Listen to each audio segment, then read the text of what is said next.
La labradorite, c'est un minéral qui appartient à la famille des feldspaths dits plagioclases.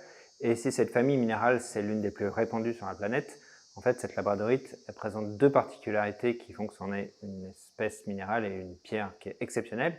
La première, c'est qu'elle présente une iridescence, c'est-à-dire une irrégularité atomique qui fait qu'au niveau macroscopique, ça fait un effet miroir. Donc, c'est pour ça qu'on voit que certaines labradorites, elles sont bleues, certaines, elles sont rouges, dorées, même violettes.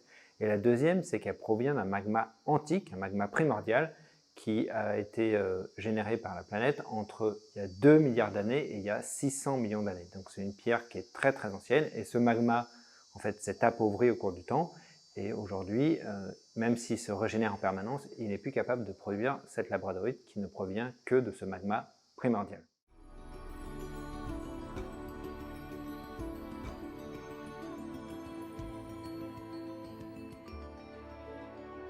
La labradorite, elle tire son nom de la région du Labrador au Canada où en fait elle a été trouvée pour la première fois et en fait on ne trouve cette labradorite que dans 3 endroits dans le monde, au Canada, en Finlande et ici à Madagascar.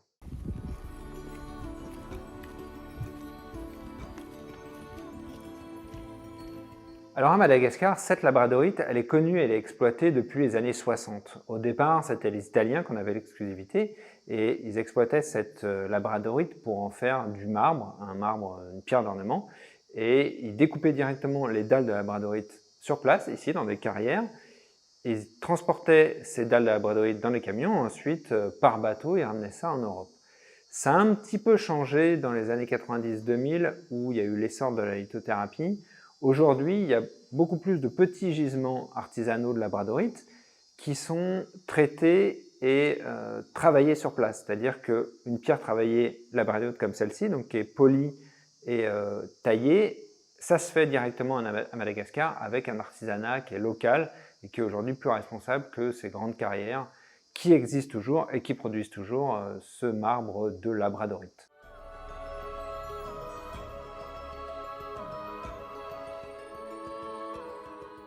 Alors en lithothérapie, la labradorite, c'est une pierre de protection et de transformation. Alors plutôt que d'aller dans le détail des différentes propriétés, si cette pierre vous attire, si vous l'avez choisie par intuition, voici ce que cette labradorite dit de vous.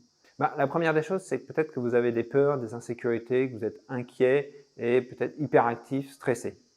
La deuxième, c'est que certainement vous manquez de foi en vous, vous manquez de foi, de conscience en vous et que vous auriez besoin d'avoir un plus haut niveau de conscience de vous-même.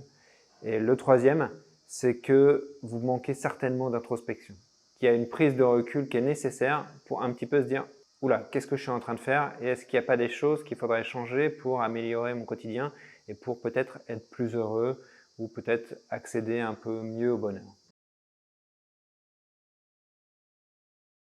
Alors cette labradorite, elle va vous apporter plusieurs choses. La première, c'est qu'elle va vous révéler qu'il y a des personnes de votre entourage, ça peut être aussi bien votre entourage personnel que professionnel, qui vous pompe votre énergie. C'est-à-dire que vous avez une réserve d'énergie qui est globalement la même tout le temps, mais côtoyer, avoir ces personnes-là au quotidien, ça vous pompe votre énergie. C'est-à-dire qu'une fois que vous avez passé 1 heure, 2 heures peut-être avec eux, vous sentez vidé et vous n'avez plus la volonté, l'énergie pour faire des choses qui pourraient être bien, par exemple, se faire à manger mais proprement, faire un petit peu de sport, tout ça. Parce que ces personnes, qu'on peut qualifier de toxiques, elles vous ont pompé toute votre énergie. Donc ça, c'est la labradorite, elle va vous révéler ça et c'est nécessaire pour aller mieux au quotidien, pour être plus épanoui, pour être plus heureux, de peut-être pas s'en débarrasser, mais au moins de s'en éloigner de manière très régulière. Parce que ces personnes-là, elles vous communiquent leurs problèmes, leurs souffrances, et peut-être que vous n'avez pas besoin finalement de ressentir ces choses-là. Vous avez déjà vos propres problèmes à régler, et du coup, vous n'avez peut-être pas nécessairement en fait besoin de ressentir, surtout si vous êtes un peu hypersensible, de ressentir toutes ces émotions qui vont vous pomper votre énergie. On dit souvent d'ailleurs que la labradorite, c'est la pierre de thérapeute, notamment de thérapeute, parce que quand on pratique une séance de lithothérapie, il arrive, en faisant justement remonter des souvenirs qui étaient refoulés, que des émotions comme ça, violentes, parfois très violentes même, surgissent, et pour éviter de se les absorber soi-même, on porte une pierre de labradorite pour justement éviter d'absorber l'émotion violente et refoulée des personnes qui avaient justement cachés dans un coin de leur inconscient qu'ils avaient refoulé, dans lequel ils étaient complètement dans le déni. Et finalement, dès que ça ressort, ça peut être très violent. La deuxième des choses, c'est que vu que c'est une pierre positive, toutes les pierres sont globalement positives, l'idée c'est que cette pierre elle va vous mettre sur le chemin. Elle va dissiper les illusions et puis elle va vous mettre sur le chemin de nouvelles idées, de nouvelles pensées, justement de manifestations de l'univers, de choses qui vont se réaliser petit à petit parce que vous aurez pris le pas de changer peut-être ces mauvaises habitudes, de justement vous débarrasser de ces mauvaises énergies qui vous pompaient votre énergie.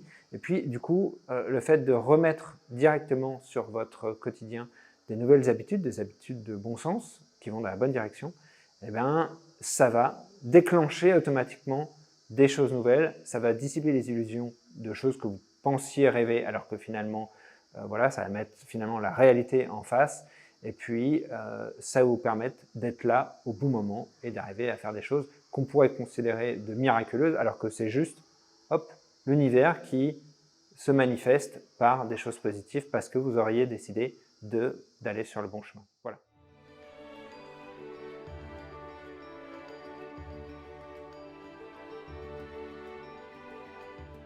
Alors comment porter cette labradorite? Il y a deux manières différentes. La première, c'est que si vous êtes thérapeute, il vous faut à minima un galet qui soit de la taille de la main, de la grosseur de la main.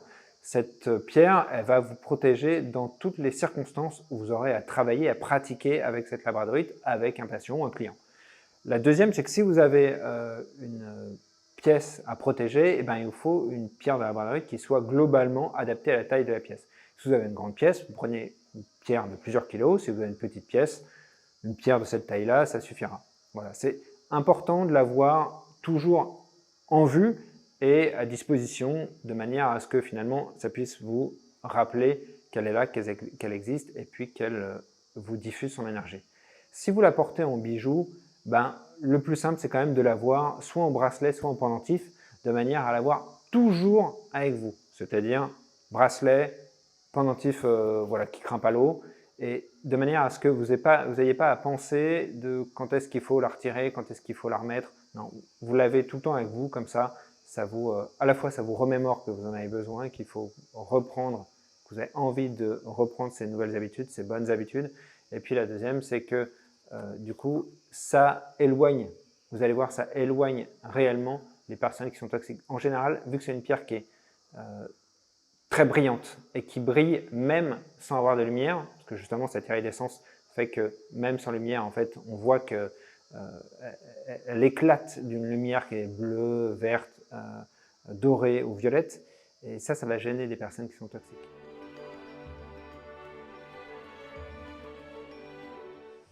Pour associer cette labradorite, c'est assez simple. Vous pouvez déjà l'associer avec les minéraux de la même famille, c'est-à-dire des feldspaths comme l'amazonite, qui est une microcline, ou la pierre de lune, qui est une orthose, une albite, une labradorite blanche ou une adulaire, c'est-à-dire une variété spécifique de feldspath qui présente cette iridescence, qui est blanche et qui est blanche un peu nacrée.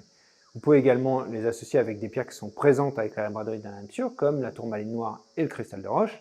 Et puis, après, en termes de chakra, vous pouvez l'associer avec la sodalite, du lapis lazuli, de l'œil du tigre, certaines variétés de grenat ou de fluorine.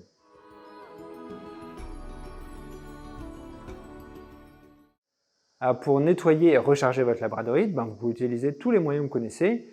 C'est une pierre qui ne craint ni l'eau ni le sel, donc vous pouvez très bien la nettoyer avec de l'eau, avec un peu de sel et une himalaya, par fumigation, en brûlant un bâtonnet de sauge blanche ou de palo santo, et puis par le son d'un bol tibétain. C'est un rechargement qui se fait au soleil, voilà, elle a une affinité avec le soleil, pas avec la lune. Et puis, petite précaution quand même, c'est une pierre qui a une dureté de 5, donc ça veut dire qu'elle est plus tendre que l'acier ou le verre, donc elle peut se rayer et elle peut se dépolir également si vous la mettez à côté, si vous la portez par exemple avec un bracelet d'une pierre qui est beaucoup plus dure comme l'améthyste, et du coup, en fait, cette améthyste, elle va éroder un petit peu au fur et à mesure cette labradorite.